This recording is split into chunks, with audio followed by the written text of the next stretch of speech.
We can get started. For those of you who don't know me, I'm Melissa Rosenfield. I'm going to be hosting this conversation with RMA tonight.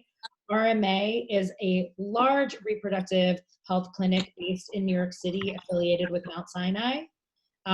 They treat infertility, but they specialize in everything from fertility preservation, commonly known as egg freezing, to gynecologic surgeries, treating endocrine and hormonal imbalances, and facilitating family planning and building for single mothers by choice, and the LGBTQA plus community, which is pretty exciting. So everybody can be a family. The reason we're doing this tonight, as people continue to come in, I'm just gonna start to go through this piece of it, is because this is obviously a very scary time for a lot of people who are thinking about family planning, whether you are trying to conceive, you've started fertility protocols, be it egg freezing or IVF or whatever that is, or you're not sure and you maybe wanted to start it this year, or you're pregnant. There's a lot of information being thrown at all of us, and it is overwhelming to say the least. So we wanted to get together with some of the top women, because we love hosting women at our events, to talk about different things. So I'm thrilled tonight with RMA's support to be hosting this event, because we want to support people in this stage of family building. Just because we are in a global pandemic does not mean your family planning should stop. And I'm sure a lot of people, we're going to see a lot of babies in 9 months. So let's start with some intros. First, we have Dr. Lucky Seacon, who is a reproductive endocrinologist and infertility specialist. She's a board-certified obstetrician. Lucky, do you want to wave? Hi, everyone. Thank you for coming. Lucky works with RMA in their Midtown and Soho offices. She specializes in diagnosing and treating reproductive issues. Her expertise is also in egg preservation, again, egg freezing, LGBTQA plus family building, and in vitro fertilization with pre-implantation genetic testing of embryos. I practiced today because there are a lot of big words. A lot of big words. Lucky also is a surgeon performing minimally invasive surgeries to treat a variety of gynecologic conditions, including endometriosis, commonly known as endo, and uterine factor infertility. So Lucky, do you want to say a quick hello to everybody as I admit more people to the room? Thank you all for being here. We're really excited to be able to bring really good evidence-based information to you. You know, one of the hardest things I think about the situation that we're facing is that this is a novel virus, and you know, it's a very sharp learning curve. So I think rather than getting this information strictly from the headlines, I wanted to create a forum where we as experts could impart any of the knowledge and wisdom we've accumulated over a very short period of time. So I'm hoping you walk away from this event feeling empowered by the information you learn, and hopefully you'll be able to take away some practical tools of things you can work on during this time. And also today, if you have specific questions, feel free to put them in the chat as I introduce our other two experts. We have a lot of questions that people submitted before, but if something comes up, feel free to send me a message and we can flag it and ask it in real time. So next we have Dr. Noel Strong, who is reporting from her office at Mount Sinai Hospital, right? You're at the hospital? Yeah, I'm at the hospital. Noel is an assistant professor of obstetrics, gynecology, and reproductive science at Mount Sinai Hospital, a perinatologist, I can't say that one. Perinatologist, but we say fetal medicine. Yes, who specializes in the high-risk pregnancies. She's been on several global health missions, providing obstetric care in remote parts of the world and providing various populations with necessary tools to provide safe maternal fetal care. So she knows exactly what to do in the hardest of circumstances. And is currently working on the front lines at Mount Sinai. Would you like to say hello? Yeah. So, hi everybody. I'm so glad you joined us. Just to echo Lucky, we just are excited to do this event tonight to provide you guys with some firsthand information and knowledge-based practices that are happening in the setting of the COVID crisis right now, because we want women to not feel so scared of their pregnancies and know that we are here for you to give you good care through this, and that we're all going to get through this together and hopefully continue to build beautiful, strong families. So we're excited. And finally, we have Dr. Georgia Witkin, who is amazing. She's written 13 books, so already she's far ahead of everything I've done this year during this quarantine. Georgia is a clinical psychologist and expert on progeny, infertility, egg donation, egg freezing, and therapy for couples. Did I forget anything in there, Georgia? I got more. The assistant professor in the Department of Obstetrics, Gynecology, and Reproductive Science, as well as the Department of Psychiatry at Mount Sinai Medical. Director of the Stress Program, assistant clinical professor of psychiatry, and has appeared as a guest expert on Oprah, 2020, CBS News, Today, and CNN. Georgia, would you like to say hello to everybody? Hello, everybody. I'm thrilled that you're all here. I want to thank, in particular, Noel and Lucky, because even though we have no sense of control individually, when we speak to doctors who are at the front lines and involved, we get to know that we can gain some control as a group, if not individually. So I personally thank everybody who's in the front lines. It is amazing that you guys are here today and handling it. So I think the first question we all have is, and I'll give this to Lucky and Noel, well, all three of you, with COVID, can it affect fertility? Can stress affect fertility thinking about COVID-19?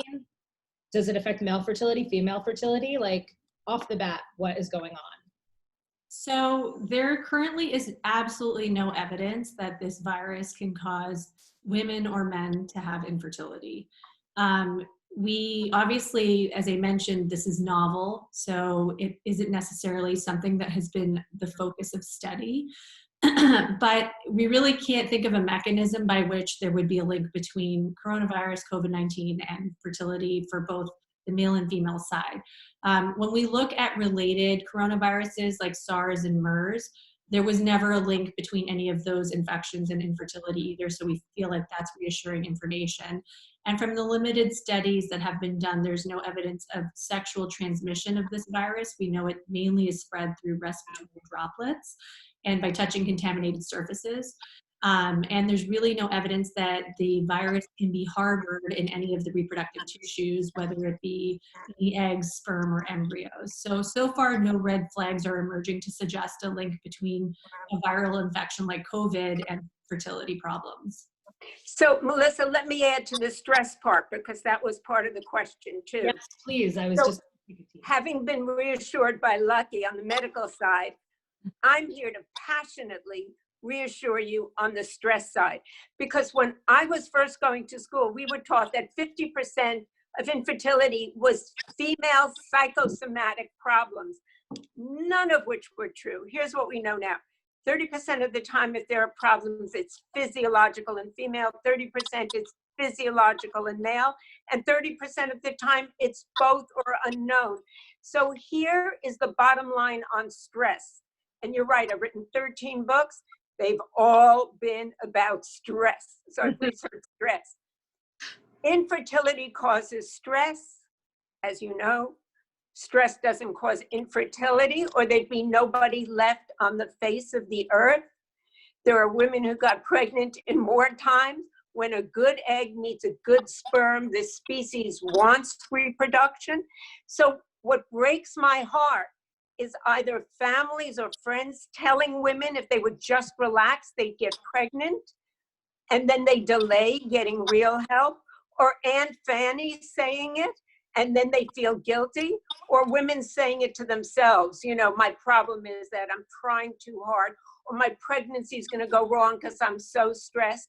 All stress effects are time limited and self-correcting.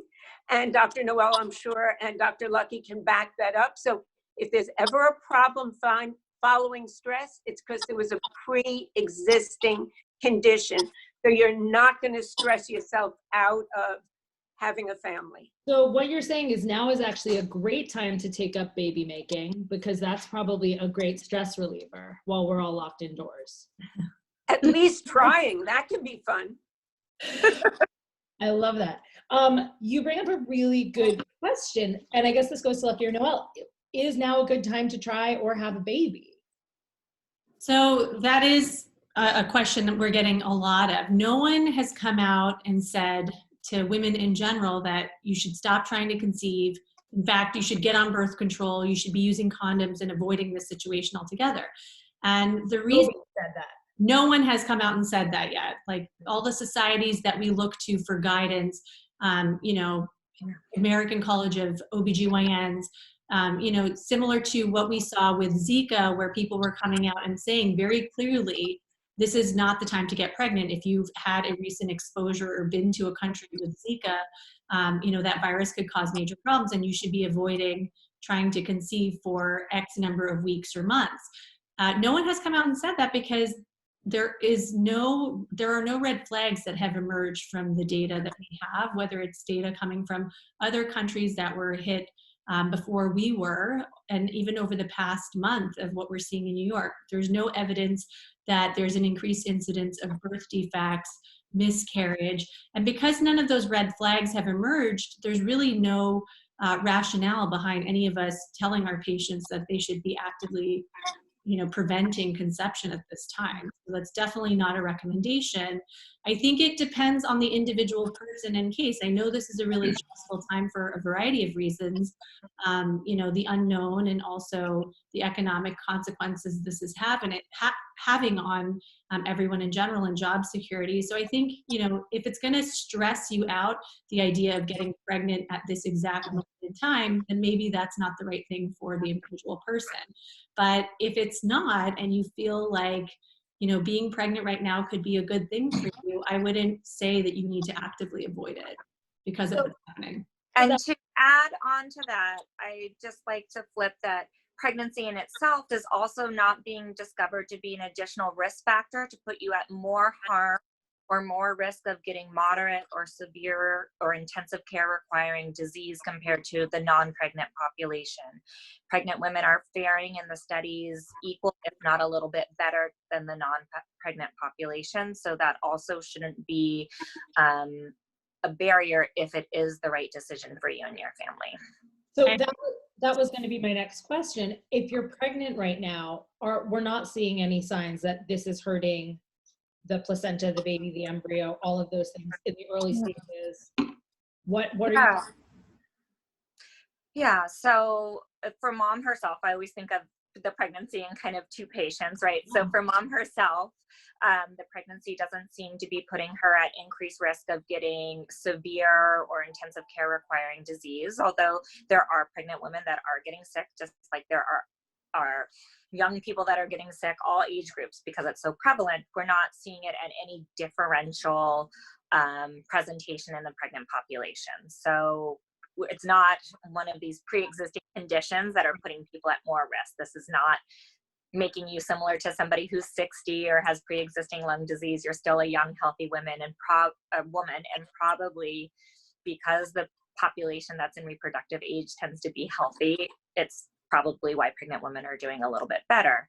And then from the standpoint for baby, we are not seeing any evidence, just as Lucky said, of increased risk for malformations, miscarriages, stillbirth at this time, with the caveat that there's not a lot of data out there yet. We're just collecting case reports from our country, our own country, within our city. But right now, we're not seeing any kind of direct fetal harm or direct maternal harm, kind of different from the general population. I love that we have to say that pregnancy is not what is it? Like a predisposing or exactly. Condition. But it is important because there are some disease processes in which a pregnant woman is much more vulnerable than the general population. And so for influenza, for example, something that this has been equated to a lot, pregnant women are at greater risk of ending up in an intensive care unit with that compared to the general population. But we're not seeing that pan out in this particular virus. So speaking of all, I think you brought up something that's interesting. We talked about age for a second, and I'd love to touch on that because that's something that I'm sure a lot of people are feeling anxious around, is this idea of if I am of advanced or approaching advanced maternal age, is now a good time to, again, think about planning a family, conceiving, etc. Lucky. Yeah, so, the issue, and I'm sure a lot of you have heard this before, so we're not going to delve too deeply into it, but we all know that people talk about the biological clock when it comes to female fertility. And at the core of the issue is the fact that we're born with all the eggs that we're going to have, and we can't make new eggs over time. So both the quantity and the quality of your eggs are a time sensitive issue. And we know that they become increasingly time sensitive at 35 and older. So I think that, again, goes against the idea or feeling that people might have initially when faced with what's going on with this pandemic of wanting to delay, because I think you always have to weigh any potential advantages versus disadvantages of waiting against, what's happening with your biological clock. So, not to sound like an alarmist, but I think anyone who's thinking about starting their family or continuing to build their family at 35 and older should be cognizant of time. And, I think it's important to not delay unnecessarily. If you're going to delay, it should be for a good personal reason or a good medical reason. And right now, we're not seeing any real reason to delay trying to conceive because of COVID. And Lucky, am I right in saying the first step in all of that would be to go check your fertility to understand what you're kind of working with as a basis? Yeah, I think that it's never a bad idea to get that conversation started. The number of women who I see who really aren't planning to start their family anytime soon, but they're just coming to me for a reproductive checkup, that's a large proportion of the population that I'm seeing. And I think it's something that we weren't traditionally taught in health class. And a lot of the women coming to me in their 30s and even 40s don't really understand how their body works and what makes them ovulate. And I think really knowing how your biology works and what the time sensitive issues are so important for anyone, regardless of what their personal goals are, because how can you make an informed decision if you don't really understand what the issues are? So does this mean that people who have frozen embryos or eggs should pause that during this time, or is this a time when people should continue to move forward? And how are you guys moving forward? So I think, to take it a few steps back and just kind of summarize the situation. That's coming up in the side a bunch. Is now a good time, or what should I be doing? Yeah. Yeah. So, I think this caught a lot of attention in the press, the fact that we in the fertility community, clinics as a whole across the country, the majority put a pause on treatment temporarily, and some are continuing to pause offering any new treatments to patients. The major concern, and this kind of started in mid-March, I'd say, was that at that time, we weren't sure how this would affect our patients who are trying to get pregnant. Are we putting them in a situation, if we're facilitating treatment right now and getting them pregnant, do we know what that means? Are we putting them at an increased risk of getting sicker than they would if they weren't pregnant? Now, a month later, we have a lot of reassuring data that that doesn't seem to be the case. And we also really only had limited numbers to look at from studies from other countries that, those findings might not be pertinent to our patient population. So collectively, fertility doctors felt like it was a smart idea to put things on pause, not just for those reasons, but also because we were cognizant of this public health crisis that was unfolding and the fact that we didn't want to burden our healthcare system. So, it's been about 2 to 4 weeks, depending on which clinic you look at. But we suspended doing any new treatments, finished up whatever existing treatments were ongoing. And we've used that downtime, so to speak, to really reorganize our operations, because none of us truly believe that COVID, there's a magic wand and we're going to be rid of COVID in the next couple of weeks or even months. And we know that fertility can be a very time-sensitive issue. And even if it's not from a biologic standpoint, everyone has their own timeline of when they want to build their family. So we are getting back to treating patients, and we've spent this time, like I said, reorganizing our operations and rethinking how we do everything, right? We can't have a packed waiting room anymore. So now we've rearranged operations so that everyone will have an individual time slot. And we're going to have a limited number of patients in the office at any given time to really try to adhere to social distancing guidelines and make sure that the staff and the patients are as safe as possible. But we do believe, you know, as a field that we have to get back to treating women, but it was really responsible to take a temporary pause to figure out how to do that safely. For everyone who, Yeah, for everyone who's listening, who is themselves a patient or wants to be or is getting ready to be, I just wanted to point out that I see two groups of patients. One group is women who are fertility patients or about to be. The other group are totally not involved. And the difference was really breathtaking to me. I found the fertility patients who I expected to be more frustrated and more upset. On the contrary, number one, to be more forward facing. They're just waiting for it to be over. They have something to look forward to. They're actually less upset. Number two, they do better fact checking because they're so used to looking everything up from their fertility visits. Number three, they're more likely to see this whole thing as inconvenient rather than a disaster. I mean, it's like any other national disaster, they say. It could have been like HIV or SARS or a tidal wave or a typhoon thing they don't have control over, but they don't take it as personally. And the most interesting thing is they are all saying to me, it reconfirmed for them that they want to move forward in fertility. And if something like this had happened 5 years ago or 10 years ago, they would have moved forward then. It rearranged their values. It's been very interesting. That's a very interesting and optimistic way of looking at it, considering I think a lot of people don't think of it that way. A lot of people aren't thinking about this as a natural disaster.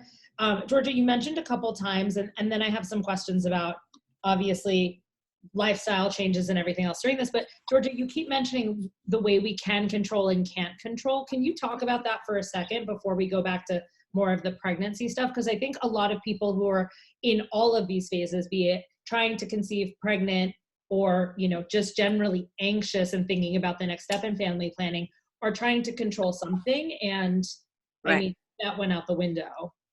So let me talk to everyone as if you're professionals, as if you're life coaches, you're psychiatrists. I'll give you an advanced quick course. 13 books in one sentence. When your sense of control goes down, stress goes up. So what do you do when you're in the middle of a pandemic? What's interesting is the human brain doesn't know the difference between reorganizing something small like your wallet or something big like the pandemic. So assignment number one, there are really 4 things that you can do when you feel out of control. So number one is what's called cognitive restructuring. And that's what we were talking about before. Instead of seeing it as something that you personally can't get control over, see it as a natural disaster that no one has control over. It's part of human life. That's what I mean by cognitive restructuring. Think of it as like a virus storm, and we're all protecting ourselves by staying inside. It restores your sense of control because you're choosing to get out of the storm. Number 2, in the meantime, increase your sense of control of everything you can control. As I said, your brain doesn't know the difference if you're filing your taxes, if you're deleting unwanted photos from your iPhone, which is what I've been doing, if you're painting anything. We can post lists later. They all work. Just don't pick anything overwhelming or you're going to lose your sense of control. So don't do the entire garage now. Pick And like don't cut your hair. Exactly. Number 3, this is obvious to everybody. You're putting out adrenaline for fight and flight to be able to take control. And you can't use it, so you have to burn it up.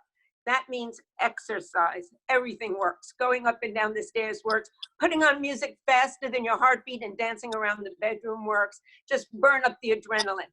And last but not least, and this is the hardest, if you schedule just 4 pauses a day, according to the Harvard research, look up Herb Benson if you want, 4 pauses a day of 5 minutes each, where you're in the here and now. You can call it mindfulness, you can call it mantra, you can call it meditation. You can call it anything, but take 4 or 5 times a day. You pause and you're not reliving and you're not pre-living and you're not dealing with anything you can't control, but you're just doing something that you love. Breathing rhythmically. You can take a long hot shower. You can make a list of everything you want to do later. You can do a crossword puzzle. You can do your nails, even though, again, as long as it works for you, if you do it 4 times a day, you will reduce stress symptoms, listen to this, by 50%. And if you can't give yourself permission to do it 4 times a day, I give you permission. I'll write you prescription. It's so funny, Georgia, because we're sitting obviously all in our own homes, and I don't know if you can see this, it's the Mindfulness coloring book. And this is what I do every day, a couple times a day. I don't even finish all of them. But it's amazing what a huge impact that makes. I have actually a stack of coloring books, but this is my go-to easy one. I have jigsaw puzzles. Lucky, what do you do? Noel, what do you do? I think exercise is honestly the best way to get into that Zen place, Right. deal with all that anxiety. I think that's the most helpful tool for me personally. Yeah, running is my go-to. It's my empty headspace. Right. But I've been telling a lot of my patients that, I agree with everything that you said about reorganizing a closet or your medicine cabinet. And there's very practical things you can do to try to regain a sense of control. And I think that you could also be focusing on different areas that maybe when we were able to leave our houses freely and we were distracted by the day-to-day, we weren't focusing so much on making sure we're taking a multivitamin or prenatal vitamin to optimize ourselves for, our family planning, exercising, as you said, rethinking our diet. There's a lot of nutritionists that even if you can't go to see one, you can definitely talk to them online. You can have a diet coach and start really trying to make these changes, especially now as most of us are cooking for ourselves more than eating out. You can really try to institute healthy changes that would make a huge difference. We know that there's studies that link having a Mediterranean style diet to better natural pregnancy rates and overall fertility and health in general. You can work on trying to optimize other areas. We know that it's always advisable to try to reduce your caffeine intake to less than 200 milligrams a day. For some of us caffeine addicts, that's really hard, but this is a good time that we can be working towards that goal of, minimizing it to 1 to 2 cups of coffee a day. Alcohol is really tough. I know, especially in quarantine, a lot of people are having extra glasses of wine here and there. And I don't think we should put too much pressure on ourselves and beat ourselves up over the things we aren't doing perfectly right now. But, it's important to know what is the ideal goal. And so if you can minimize the number of drinks to less than 4 to 5 per week, we know that that can have a healthy, beneficial impact on reproduction. Definitely quitting smoking is a good idea anytime. So if that's a bad habit you have, now could be a good time to use meditation, mindfulness. I would also agree. Seeing COVID patients, quitting smoking is probably the best, right? And putting down the jewels. Noel, I have a question for you because you're in it, and Georgia used this term, the virus storm that we're all staying inside from. But if you're already pregnant, what are things that you can do? First of all, is it safe to even be going to your doctor? Is it safe to not be going to your doctor? What does that look like?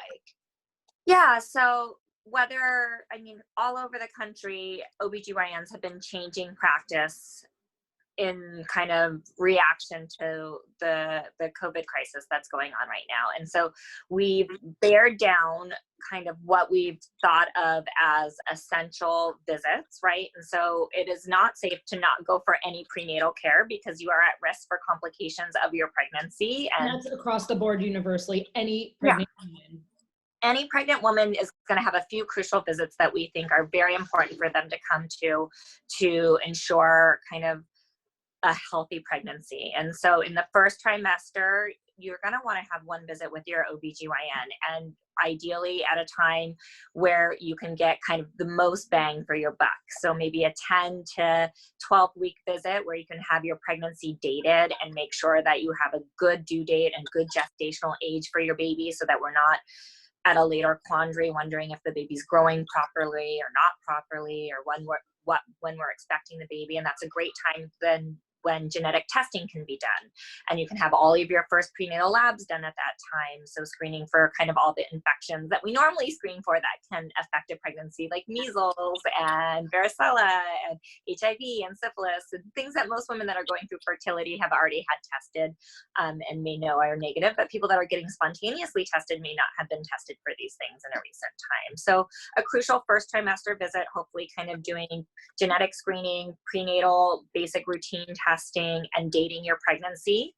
And then kind of a second trimester crucial visit where you have an anatomy scan and make sure that we're not finding an anomaly with the baby, that the baby's forming well, growing well, placental location, second trimester genetic screening. Because what's happening before 20 weeks in a pregnancy is really we're making sure that we're not finding any flags that there's something inherently wrong with the pregnancy, right? Genetically, structurally, and screening mom for maybe some baseline diseases that maybe she didn't know she had, or risks that she didn't know she had. And so kind of 2 visits in between conception and about 20 weeks or so is probably all that you need to physically come into the office for, but it is worth physically coming into the office. Is it safe to physically come into the office? Well, yeah, so you still have to take the precautions, right? And your hospitals and clinics and doctors' offices are making a lot of changes to try to protect women when they are coming in for this. So upon leaving your house, if you're going in a mode of transportation or even walking on the streets, right, it's very hard to maintain 6 feet distance from everybody all the time. So you should be masking there during that time period. You should wash your hands, upon entry of any room when you have that, or Purell, right? Be cognizant of not touching surfaces that might have contact, all of these things. At our office and at our hospital entry, we have Purell at the very entrance of each entrance. We ask everybody to use it. We're screening patients as they're coming in for COVID symptoms. Have they been exposed? And we're masking everybody that's coming in for a visit. Right now, at least in our hospitals, no visitors are permitted in any outpatient setting. So we're reducing the amount of contacts that any woman will be coming into when she comes into her visit. And we're having a dramatic reduction in the amount of women that are coming in at any given time. In our waiting room, we have little signs all over the seats: save this seat for social distancing, save this seat for social distancing. And you said this already, but I just want to reiterate this to everybody. Everybody's pregnancy, body, health, everything is different. So please check with your own doctors, because the protocols may be different, the hospitals are different, and Absolutely. check so you are comfortable, but you need to do what's best for you. These are kind of general and women with high risk issues or complications may need to come in more than those 2 crucial visits, but I would say at a minimum you should find a way with your provider to have those 2 crucial visits to make sure that you don't need additional visits, right? And so that they can set you up for telehealth or remote healthcare in between, right? So even if we're only having maybe those 2 live in-person visits for a healthy, uncomplicated pregnancy, you're still going to be talking to your healthcare provider more frequently than that, because we're going to want to check in with you. Are there any, so I'm like reading questions on the side and all the amazing questions people have sent. Are there any things that pregnant women, precaution-wise, should take into account when they're coming home after delivery? I know the protocols in the hospital have changed. A lot of people had asked, and we are not discussing today the partner in the delivery room, because that's changed a bit, and that was 2 weeks ago for 6 days, and that is not what is currently the policy in New York right now, and I don't believe it is nationally. But are there any other things specific to partners or coming home with baby that pregnant women that you're seeing them doing, or things that we should be aware of? Yeah, so, and each hospital is a little bit different. I think we're all finding ways to safely institute a visitor in a support person in labor and delivery. I think at different institutions, there's still not a visitor allowed in the postpartum time period. So you have your support person through labor. We are trying to move women in and out of the hospital on a quicker timeline. So babies need to be in the hospital for 24 hours, but if the baby is good and mom is well after that time period, we're encouraging women to get home to their families quicker and out of the hospital quicker. Okay. We have instituted routine testing of all patients and support people that are being admitted to the hospital, and that's helping direct what postpartum unit they go to, whether their baby needs to be tested, and having a way to inform women what types of precautions they should be taking. Because if a mother is an asymptomatic carrier of COVID, maybe unbeknownst to her, found out on delivery, she's going to need to go ahead and take extra precautions with her child, right? Because we want to protect the baby from getting it, although we're not seeing, severe illness in babies right now. That doesn't mean that it's not And it also possible. doesn't transfer through breast milk, right? That's the one thing. Yeah, it's not found in breast milk, and we're not seeing it in amniotic fluid or cord blood right now either, but contact, right? And droplet. And babies have lots of that with their mom. So if a mom is positive, especially a symptomatic positive, then we are trying to inform, a very difficult thing, but social distancing practices, designating the well partner to kind of take on the feeding of the baby. Pumping is fine, right? But trying to reduce those contacts that might lead to increase for the baby. So this brings up an interesting question that I'd love Georgia to touch on, because my best friend had a baby last week at another hospital at Lenox Hill. And the reality is she had her partner there. She went in for a C-section. And unfortunately, I'm probably not going to meet baby West for a little bit. And I think a lot of people are probably feeling like some of the anxiety is, I'm pregnant, my friends are pregnant, I'm getting pregnant. What if I have a baby and this is still going on? What does that mean in terms of making meaningful relationships or having my parents meet the baby? And I know there's still a lot of gray area around social distancing and everything else, but at least, Georgia, if you could give us some insights about, like, on an emotional, mental kind of how to handle that. Because I'll admit, I cried when she came home from the hospital and saw the pictures. And I said, I'll drive by and wave at the baby. Sure. It's hard. But I was talking about cognitive restructuring, and it's really the greatest tool that we've gotten out of my field, which is looking at it from a slightly different angle. For example, if you look at yourself forced to be quarantined versus someone gave you a free week in a cabin all alone and you never had to answer the phone, or you'd go, yay. It's when you have no choice about leaving that you begin to feel like, oh my God, this is stressful. So I say the same thing about delivery room and contact. The truth is that when you are elderly like me, and I must say that COVID is the first time I've ever felt elderly, because they're talking about everyone over 60 is elderly, and I hate it. But anyway. But you forget when you're pregnant and over 35, they call you elderly. They call you geriatric. So. Right, I'm at high risk. But I remember many, many, many times during my lifetime where partners were not allowed in the delivery room. When I was giving birth to my daughter, and Dustin Hoffman was in the group that was giving birth, and we were all going, to Lamaze together. So many fathers fainted in the delivery room that Lenox Hill banned them. And for at least 2 years, there were no fathers in the delivery room, and we stopped expecting it. There were times where men were overseas fighting wars. There are times where you don't have a partner.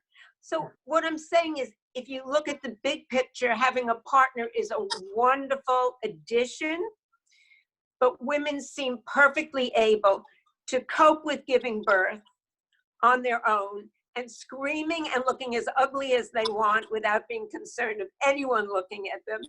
It doesn't stop their bonding with the baby, and it does not stop grandparents and fathers and female partners or anybody else from loving that baby 2 weeks later or 2 months later. We're very resilient. Yep, that's a really, really good point. Another question, there are so many. Let's go back to Lucky for a second, because I think this is an interesting one, or I guess this is for all of you. Of people who want to conceive, who may have had COVID, is there a timeline that they should look into for not trying to conceive, or how long should they be better for before trying to conceive? Is there any study on that? I know that for a lot of people, we've talked about stress.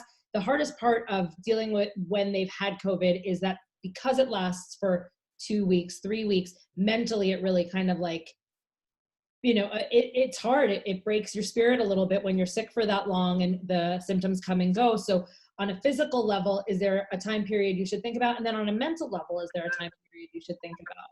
So on a physical level, honestly, it hasn't been studied. But I think we have to exercise common sense. There's such a wide array of cases, right? For some people, they're completely asymptomatic and they were tested for whatever reason and they were found to be an asymptomatic shedder or carrier. The majority of cases are mild.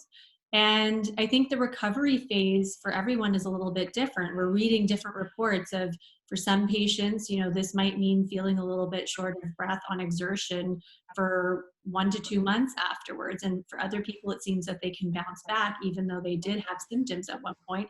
And then there's the patients that have the severe cases where they've been hospitalized who are probably going to take a lot longer to fully get back to their pre-COVID state. So I think that if you know that you had the infection and you were symptomatic, it's a decision that you should be discussing with your doctor. Okay. You should be having close follow-up to make sure that your respiratory function is back where it needs to be and that you are fully recovered. I certainly wouldn't recommend to have anyone rush into the decision of, you know, doing a frozen embryo transfer or resuming their fertility treatment if they just recently were diagnosed with COVID and they're still feeling any degree of symptoms or even any sort of respiratory compromise. But there's no rule book. I think we all have to exercise good judgment and common sense. So the things really to think about if you're trying to conceive are the timing of everything, not the timing on the outside of like, don't bring a baby into the world of COVID, but was I sick? How long was I sick for? Am I feeling better? And then in terms of people who are doing transfers, embryo transfers, I see a lot of people are saying their stuff was put on hold. It's gonna, depending on who you're working with, it's gonna change in the coming weeks as things start to change. So sit tight for a minute and stay close to your doctor. I also would say it depends on external factors as well. Like I take care of a lot of fellow doctors, right? Some of whom are on the front lines and they've made an active decision to wait a little bit because they know that as a healthcare worker, they are at an increased risk exposure-wise. And, you know, we see that healthcare workers are tending to get sicker when they do contract it. So that, and, you know, also examining whether you have any underlying medical conditions like severe asthma, or if you have Crohn's and you're on, you know, high doses of immunosuppressive agents. These are all things that you should be talking to your doctor about, whether it's talking to your specialist who's managing your underlying condition. But if you're, you know, using a fertility specialist to help you get there, this is definitely a dialogue that needs to stay open. So a lot of people have said that their embryo transfers have been put on hold. Can you, is that something again that talk to your doctor and sit tight and things will reveal themselves as they should in probably the coming weeks, or is that something different? So I think it was more universal over the past month because the American Society for Reproductive Medicine, you know, we look to them for guidance and they put out a set of recommendations in mid-March where they had recommended suspending all treatments and just kind of pausing things and reevaluating.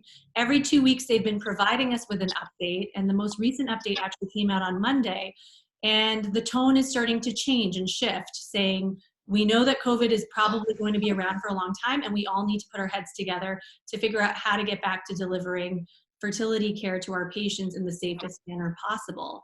So it's not a mandate, it's a recommendation. So we at RMA have been having many conversations about how to get back to treating patients. And we view frozen embryo transfers actually as one of the lower risk treatment options because it's really not invasive. You're not using any needles or tools which could cause bleeding or have any sort of complications that would need to be managed in the hospital setting. So we feel like it's unlikely it would drain resources from the hospital, which really needs to be focused on treating COVID patients. And as long as a woman is healthy and doesn't have any underlying risk factors, we're really evaluating it on a case-by-case basis. But given everything Noel was talking about, knowing now that it's not like influenza, we're not setting people up by facilitating pregnancy right now, we're not setting them up to have more severe disease and higher risk of hospitalization. And the fact that there are no major findings so far to suggest there are major implications to the pregnancy, we are comfortable moving forward, and our first transfers will be taking place in May. Okay, 2 questions that are on the side that I think any of the 3 of you could answer. First is, we said, well, you kind of said this, Georgia, but We said, is advanced maternal age, Noel, considered an underlying risk factor? Couldn't hear you. Is advanced maternal age, I know we were joking about this, an underlying risk factor? So no. I'm going to let Lucky and Noel speak to it, but I mean, of course, the answer is yes, but let them tell you the specifics, and then I'll jump in. Go ahead. Okay.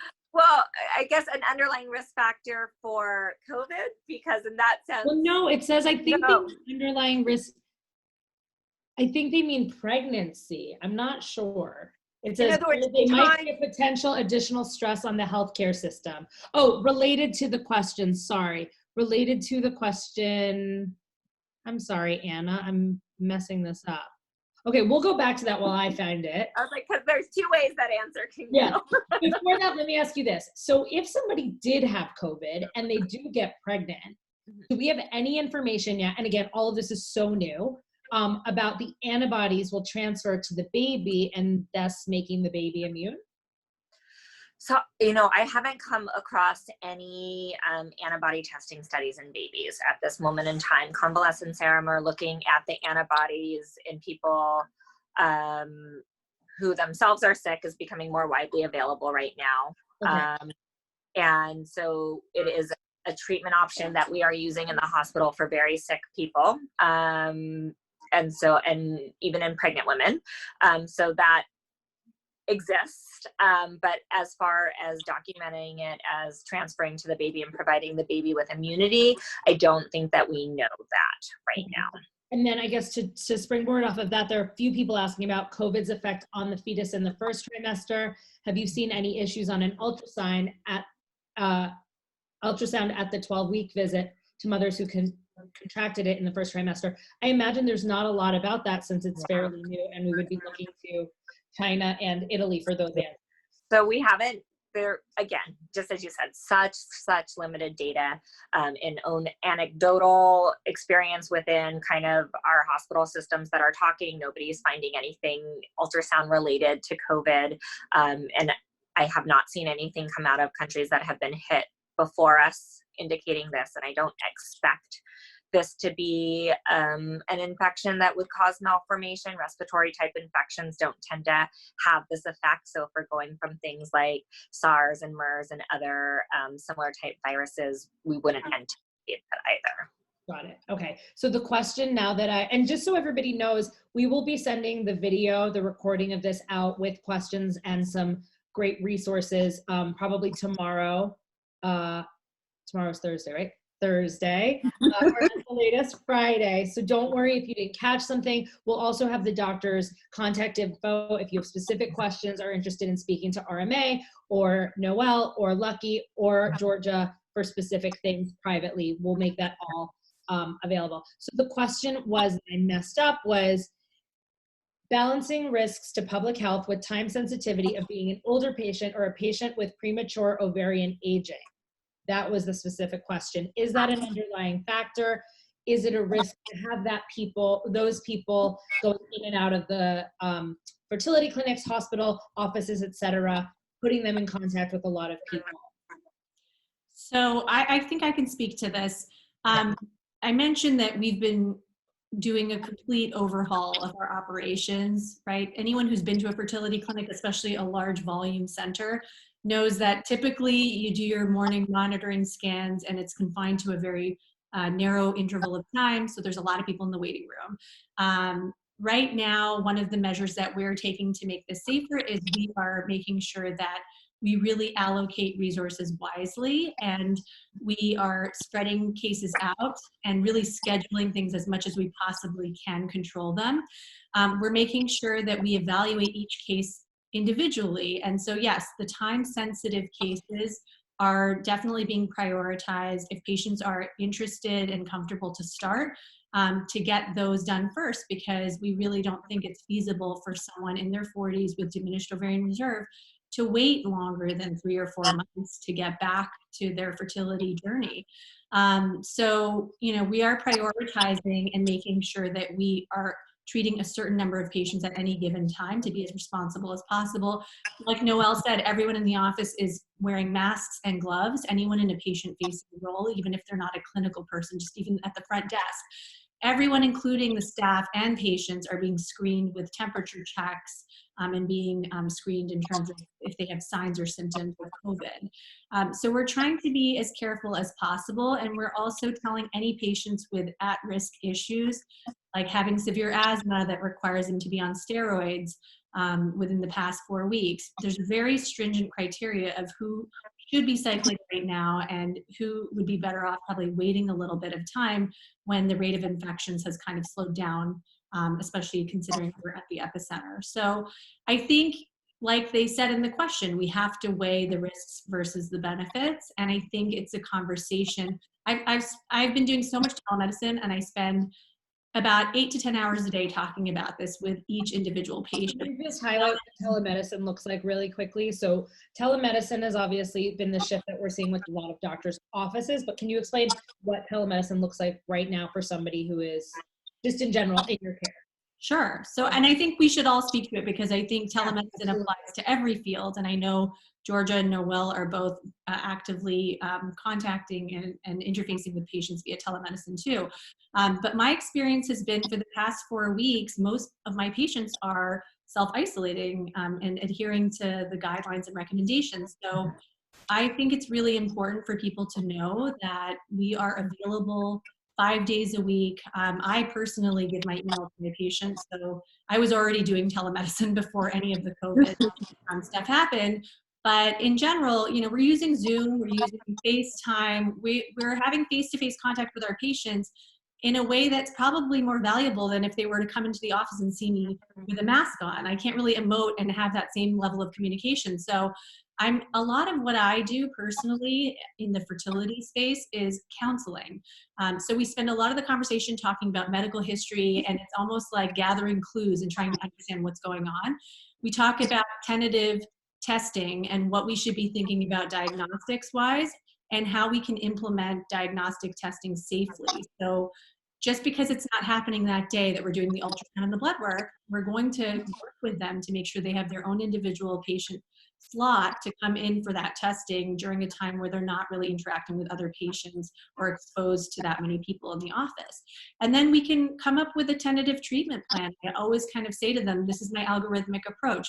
If this test comes back as A or B, this would probably be the treatment I would recommend. And if anything comes back unexpected, let's set up another telemedicine consult to figure out an alternate plan. And I'm using a multidisciplinary approach. We have a nutritionist, we have a psychologist. So, you know, I'm plugging people into the different resources that they need. And so much of what I do doesn't require being in person. And maybe that's not true for a cardiologist who needs to listen to the heart. Right. I'm finding that fertility medicine really lends itself well to telemedicine. And I'm finding that patients are really relieved. They don't know what to expect coming into their first consultation if this is their first step, but they're leaving the conversation after an hour feeling like, I actually got a lot out of that, and I'm going to hit the ground running when this is all over. Georgia, Noel, do you guys have thoughts on telemedicine? I think it's a great opportunity now. I know that I have done a couple of those consults and conversations with my doctors, and it does feel like a great way to be able to see them and get some answers if I don't have to go in, obviously lowering my risk for any sort of contact with people who may be sick. What I've done is open up my line, not only to my personal patients and not only to all the RMA patients, but I've opened up my line to all the RMA staff as well. Doctors, nurses, anyone can call me. They can have 15 minutes, no charge, because everybody really needs the help. And this is what goes on. You say, oh, what can go on by phone? Even if it's not FaceTime, this is what can go on. Number one, when you're speaking to somebody like me, you get to hear yourself out loud. First of all, whatever you're thinking doesn't sound as scary when you say it out loud than when you're thinking it alone in the middle of the night. So you get to hear yourself out loud. That means you get to also correct what you're saying. So if you say, I can't take one more day of this, and you hear yourself say it, I promise you, without my saying anything, you're already saying, well, maybe one more day if I had chocolate. Or maybe one more day if I know what's waiting. Freezer full of ice cream. Right. So you get to hear yourself. But the second great advantage is this. And this is a secret I don't want you to spread. This is for only the people listening. What somebody like me, a therapist, says to you is not half as important as what you take from that and say to yourself. It's what we say to ourselves, whether you call it a mantra or a pep talk, that most influences us. So if you're speaking to somebody and they say even one thing that you can take with you and say to yourself, you're really far ahead. I mean, my mantra has been, this too shall pass. That's a good one. But, and there are so many wonderful, I can post a whole list, and they're all coming from my patients. But that's the advantage of talking to somebody. Thank you. Noel, do you have anything that you want to share on that? And then I think we have time for one-ish more question, two-ish more questions. But Noel, I'd love to understand how telemedicine is working for you. Yeah, I think it's going very well. I think it might be something that remains in healthcare after the COVID crisis, because I think that we can do a lot for women remotely when our hand is forced to it. It's allowing us to space out visits so women don't have to make so many trips into the hospital or the clinic care areas. But I can do a full first consult on a patient and lay out our pregnancy plan of care for them. We can assess kind of what things are needed so that if there are additional studies or tests, again, kind of doing more bang for the buck. If the fetal echo or if the baby's heart is going to be necessary around the time of the anatomy scan, that gives us opportunity in advance to plan for everything to happen the same day. I think for my established OB patients, it's been great because I've been assigned to different areas in the hospital. So they may come in and see one of my partners, but then we can FaceTime afterwards and talk about all the concerns that they may have had that they wouldn't feel comfortable speaking about with somebody that they don't have the same rapport that we've built. So I think it's been a wonderful tool, helping us screen who needs to be coming in more frequently and who can have their visits safely spaced out. And I think my patients have been remarkably adaptive to it and appreciative of it. And I think it's been successful. And I think for those of you who are in your pregnancy now or thinking about one, I think that it is an excellent tool for us to keep getting good care. So I feel like that's a very positive note to end things on, because it's making me feel very positive about this. To give some context of why we also did this is I am a new mom and have a lot of pregnant friends, and this has been a very interesting space for me to learn about, from conception to mommingness, and now seeing a lot of my friends being pregnant. This has been a wonderful way to get some good information for all of them and those who joined us tonight. I would love it if you guys would leave us. I'm so sorry we couldn't answer everybody's questions tonight, but in the interest of time, I don't want to keep you all here all night. I mean, I do, but I would love to ask if you guys have, we're going to do another one of these. You guys were incredible rock stars. So for me, I would love to know what your kind of, and Georgia, you've touched on a lot of these, and I know you're going to give us resources and lists and everything else, but if you have one like tangible thing that somebody who's going on this journey, and I would say from trying to conceive, conception, fertility treatment, into IVF, and then into, being pregnant now in the early stages, what would be the one, I don't know, like tool, support, something? Because I think that there are a lot of people in this space who need support. I know that my little thing that I keep doing for my friends who are pregnant right now and who had their babies in the last 2 weeks has just been to check in on them, because I think it's really important to check in on people, whether you think they're doing amazing or not, whatever you see on Facebook. And so that's what I've been doing.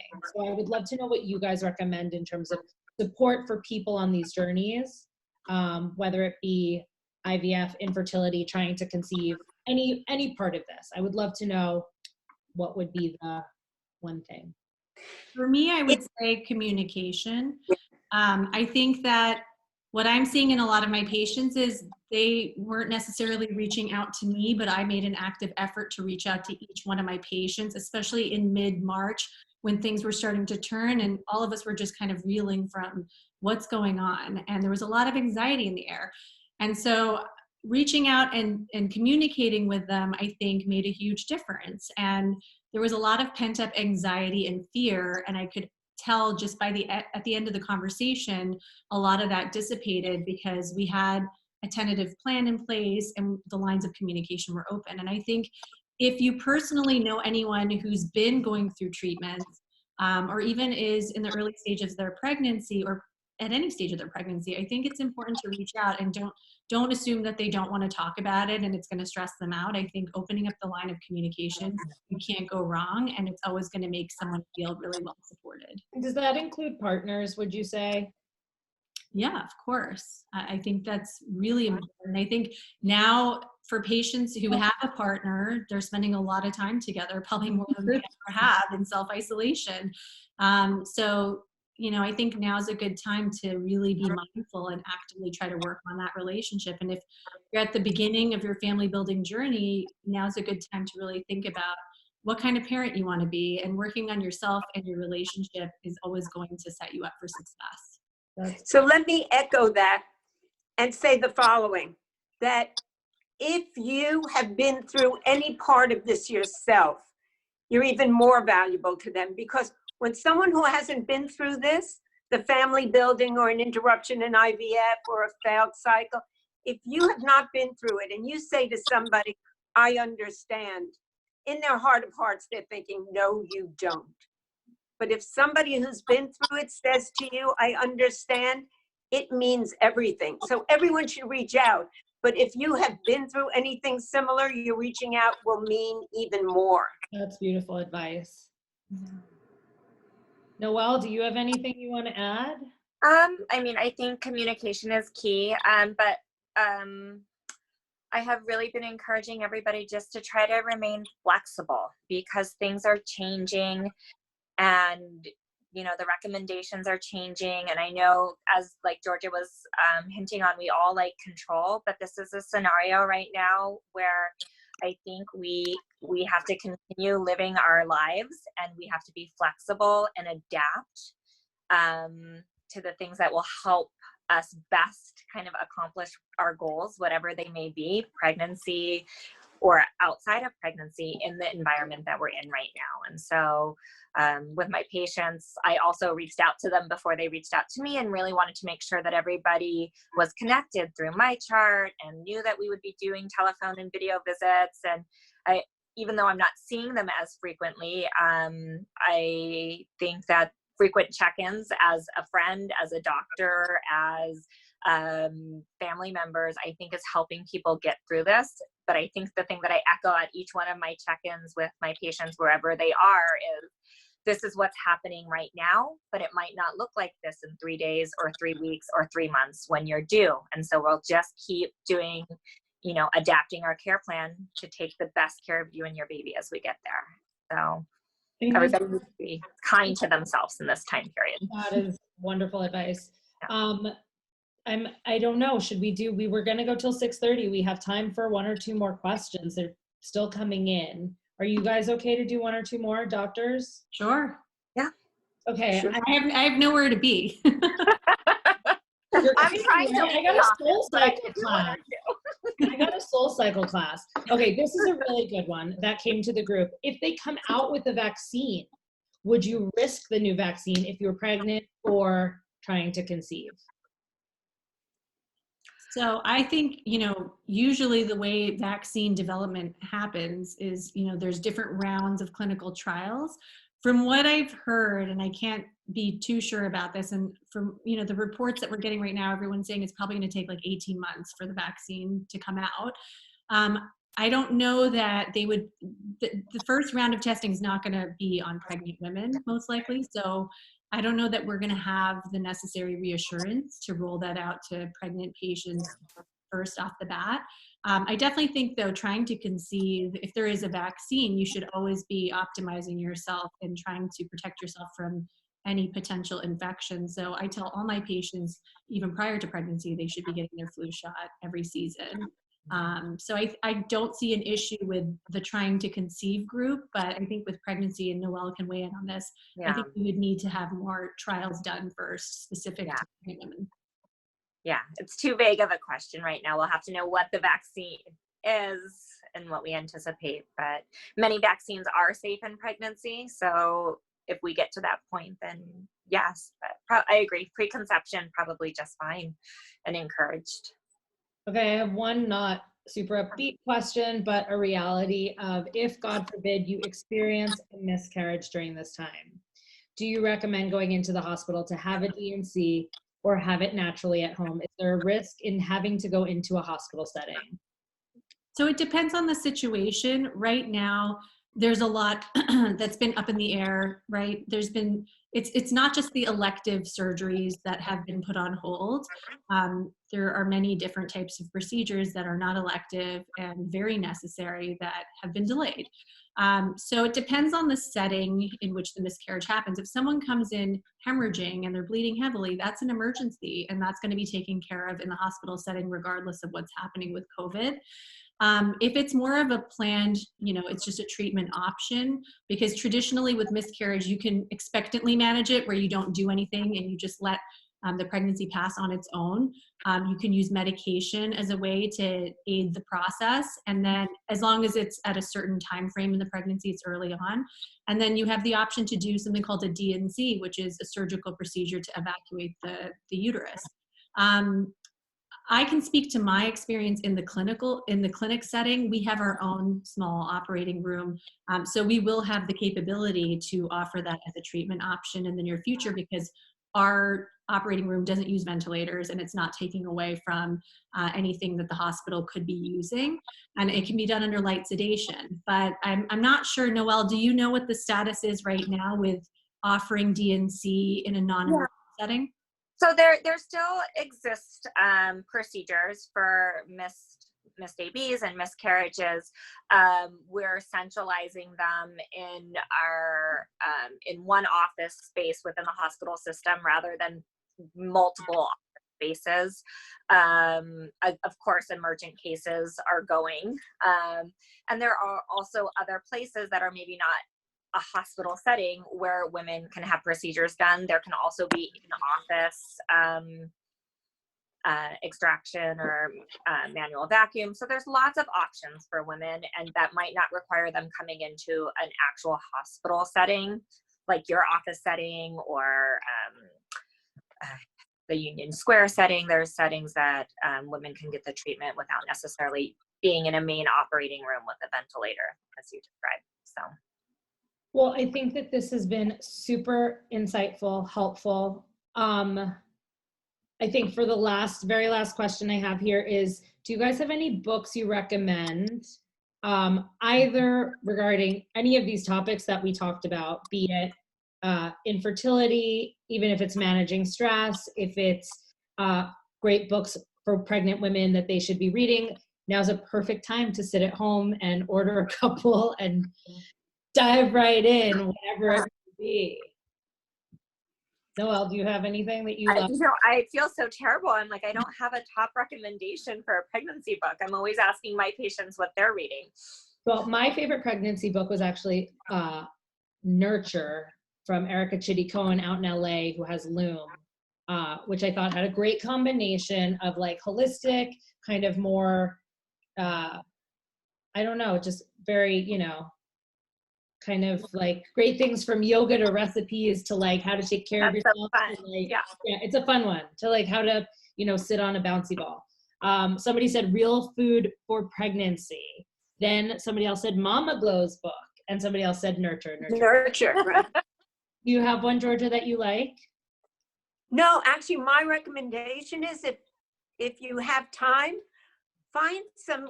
Oh. Houston, we lost Georgia for a second. Okay, I don't know. Can you see me? Okay. Yes.